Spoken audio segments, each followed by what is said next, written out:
বন্ধুরা, প্রিয় দর্শকরা, সকলকে নমস্কার। জয় যিশু। বন্ধুরা, এই এসআইআরটা যে হচ্ছে, এটা আমাদের ভারতবাসীর মঙ্গল ও কল্যাণের জন্য হচ্ছে।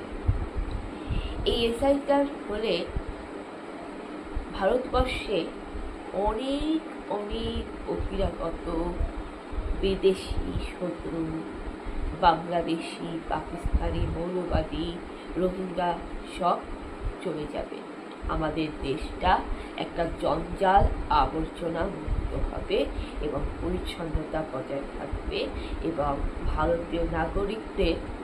আমাদের ভারতীয় নাগরিকদের উন্নয়ন হবে, অনেক কল্যাণ হবে। তো ভারতীয় হিসাবে আমরা নিশ্চয়ই চাইব যে ভারতের কল্যাণ হোক।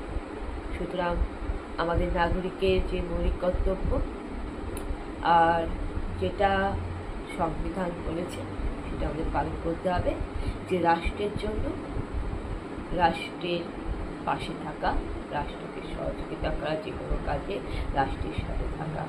তো আমরা সেটাই করব। তো বন্ধুরা, পশ্চিমবঙ্গ বেশি জঞ্জালে ভরা আছে, ওয়েস্ট বেঙ্গল সবচেয়ে বেশি জঞ্জালে ভরা আছে। তার কারণ, ওয়েস্ট বেঙ্গলে আপনি ধরে নিন যে ওয়েস্ট বেঙ্গলে 8 কোটি, ধরে নিন 8 কোটি আমরা জনসাধারণ মানুষ বসবাস করছি।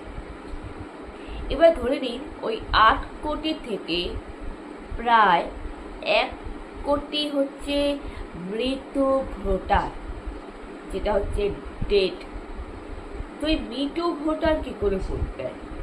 ধরে নিন আপনার দাদু মারা গেছে কোন যুগে, আর এই 2024 সালে লোকসভা ভোটে কি করে মৃত ভোটার ভোট দেয়? অথবা ধরুন এই আগামী 26-এ যে বিধানসভা ভোট আসতে চলেছে, এই আগামী 26-এ আপনার দাদু তো মারা গেছে 2 বছর আগে। 2 বছর আগে ধরুন আপনার দাদু 2023-এর শুরুতে মারা গেছে বা 22-এর শেষে মারা গেছে 2 বছর আগে। তো আর ঠিক 2 বছর 3 বছর পর, 3-3.5 বছর পরে 26-এ কি করে আপনার দাদু ভোট দেবে? সেটা তো মৃত না। তার মানে মরা মানুষকে দিয়ে একটা জালিয়াতি করে ভোট নেওয়া, এটাই হচ্ছে নোংরা রাজনীতি খেলা। মরা মানুষকে নিয়ে ভোট দেওয়া, তো এটা তো সম্পূর্ণভাবে বেআইনি। এটা সম্পূর্ণভাবে দরকার পড়লে ধরে নিতে হবে যে মৃত ভোটার কোন ভোটার না, এটা হচ্ছে ভুয়ো, ফলস ভোটার। তাহলে 8 কোটি জনগণের মধ্যে 1 কোটি প্রায় মৃত ভোটার, এটাকে ছাঁটাই করে দেওয়া হবে এসআইআর এর মাধ্যমে। যদি এসআইআরটা হয় তাহলে 8 কোটি যে জনসংখ্যা পশ্চিমবঙ্গে বসবাস করছে, এই 8 কোটি জনসংখ্যার লোকদের মধ্যে 1 কোটি মৃত ভোটারের নাম বাদ যাবে। তার মানে কি, মৃত ভোটাররা ভোট দিতে পারবে না, মৃত ভোটার, ফলস ভোটার, এগুলো সব বন্ধ করে দেওয়া। তারপরে আবার ধরে নিন যে 1 কোটি হচ্ছে শিফট ভোটার, তাদের তালিকাও বাদ যাবে। শিফট ভোটার কেন থাকবে? মানে তুমি ভারতবর্ষে ভোট দিচ্ছ, আবার তুমি বাংলাদেশে ভোট দিয়ে আসতেছ, তুমি আমেরিকাতে ভোট দিয়ে আসতেছ, তুমি ফ্রান্সে ভোট দিচ্ছ, তুমি কলকাতায় তুমি ভোট দিচ্ছ, আবার তুমি জলপাইগুড়িতে এসে ভোট দিচ্ছ, তুমি কোচবিহারে ভোট দিচ্ছ। তোমার ভোটার তালিকা, তোমার ভোটের আইডি কার্ড সব জায়গায় আছে, রাজস্থানে আছে, দিল্লিতে আছে, কলকাতায় আছে, আলিপুরে আছে। তুমি 10টা জায়গায় তুমি ভোট দিচ্ছ, তোমার 10টা ভোটার আইডি কার্ড কি করে হবে? এটা সম্পূর্ণ দুর্নীতি, সম্পূর্ণ বেআইনি।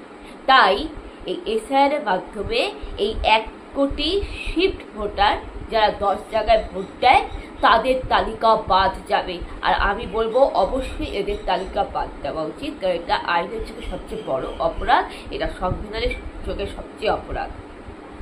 তার মানে ধরে নিই 1 কোটি মৃত ভোটার আর 1 কোটি হচ্ছে শিফট, যারা 10 জায়গায় মানে ভোট দিয়ে বেড়ায়, তাদেরও নাম বাদ যাবে। 2 কোটি বাদ গেল, তার মানে 8 কোটি থেকে 2 কোটি যদি বাদ দেয় থাকলো হচ্ছে 6 কোটি।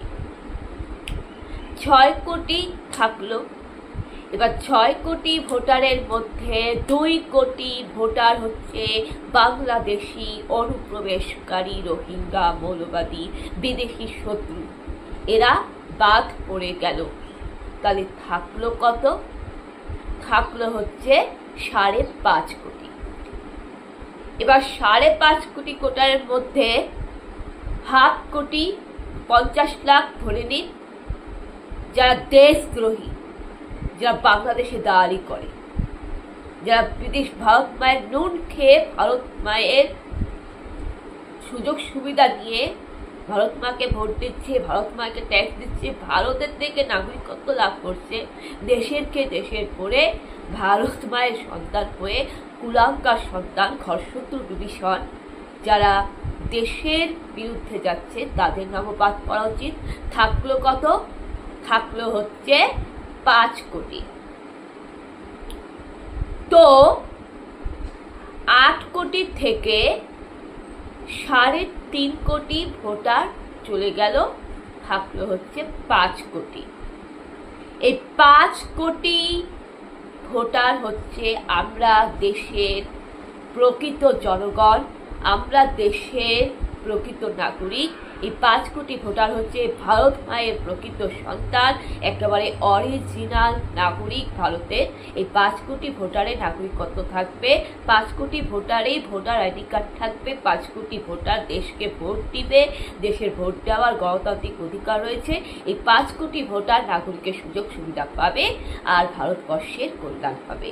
তো আমার মনে হয় যে ভারতবর্ষকে বাঁচাতে আমাদের SIR-কে সমর্থন করে ভারত সরকারকে সহযোগিতা করা উচিত। রাষ্ট্রের কাছে রাষ্ট্রের পাশে থাকা আমাদের মৌলিক কর্তব্য। তবেই আমরা আমাদের এই সমাজটাকে আমরা বন্ধন মুক্ত করব। এটাই ছিল SIR-এর প্রসঙ্গের বিষয়। তো এবার আমি যে প্রসঙ্গে আসব, এই প্রসঙ্গটা আমি অন্য বিষয়ে বলবো, সেটা হচ্ছে আমাদের আদিবাসী সমাজ নিয়ে। তো এই বিষয়টা আমি পরবর্তী পর্বে আমি আলোচনা করব। এখন আমি যেটা বলতে এসেছি বন্ধুরা, নারী উন্নয়ন নিয়ে, নারী কল্যাণ নিয়ে। যেভাবে দিনের পর দিন মহিলাদের ওপর অত্যাচার বেড়ে চলেছে, যেভাবে দিনের পর দিন নারী নির্যাতন বেড়ে চলেছে, সেইভাবে আমি বলবো যে মহিলাদের নিজের সুরক্ষা নিজেকেই রাখতে হবে। তার কারণ আপনি কোথাও বিপদে পড়েছেন, হয়তো আপনি কোথাও যাচ্ছেন, আপনি হয়তো কোনো হসপিটালে আছেন, কিংবা কোনো শপিং মলে আছেন, কিংবা কোনো অফিসে আছেন। এবার মনে করুন 20 তলা বিল্ডিং ফ্ল্যাট, আপনি লিফট দিয়ে আপনি উপরে উঠছেন, একা একটা অজানা মানুষ আপনার চোখে পড়ল, তখন আপনি কি করবেন? হয়তো কোনো সন্দেহভাজন ব্যক্তি, হয়তো অজানা মানুষ আপনার দিকে কুদৃষ্টিতে নজরে তাকিয়ে আছে, আপনি কি করবেন? শুনশান অন্ধকার, হয়তো আপনার কোনো ক্ষতি করতে চাইছে, আপনি একা একটা মহিলা, আপনি কি করবেন? দেখুন, ফেসবুকে যে লেখাগুলো আছে, যেগুলো আমাদেরকে বার্তা দিচ্ছে যে